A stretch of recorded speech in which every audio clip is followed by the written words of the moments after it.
नाथ जय माँ लक्ष्मी। शाम्ब दशमी बा सूर्यदेव पूजा जानुआरी मास 9 तारिख गुरुवार दिन पड़ुछि। एही दिन दुईटी ओषा पड़ुछि, सुदशा व्रत एवं शाम्ब दशमी। जेहेतु सूर्यंक पूजा टिके डेरी हेले चलिबो, 12टा ठारू गोटाए पर्यंत पूजा करि परिबे। से दिन गुरुवार सुदशा व्रत पड़िथिबारु से दिन ब्रह्म मुहूर्तरु आगे माँ को पूजा सारी देबे।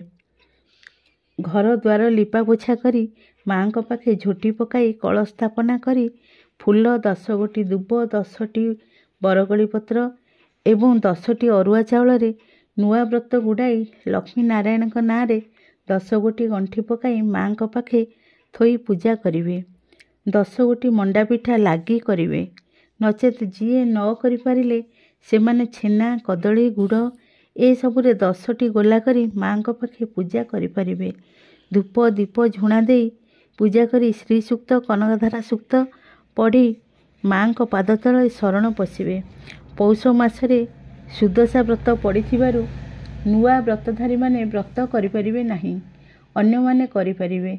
ए समस्त पूजा काम सारी सूर्यदेव पूजा काम रे लागि जिवे। सकाळु सूर्यदेव को अर्घ्य अर्पण करी छात उपरे हेउ किंबा बाड़ी अगणा जेउ जगह सूर्यंक देखा जाउथिबे से जगह लिपा पोछा करी झोटी दे सेठारे पूजा करिवे। घरे खेचोड़ी तरकारी खीरी पिठा एवं जहार जहाँ मानसिक थिबो सबु प्रकार भोग लागी करि परिवे। सूर्यदेव को ए सब प्रसाद बाढ़िला बेले ता पुणी बायण पत्र किंबा पणस पत्र होइथिबो।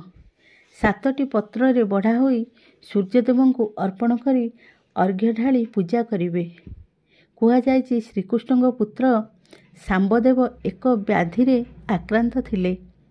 से सूर्यदेव को पूजा करी से रोगमुक्त होइथिले। सेबेठारु ए पूजा विधि रही आसीछि। आपण माने भी ए पूजा शाम्ब दशमी बा सूर्यदेव पूजा निश्चय करंतु ना। सूर्य नारायण आशीर्वाद निश्चय मिलिबो।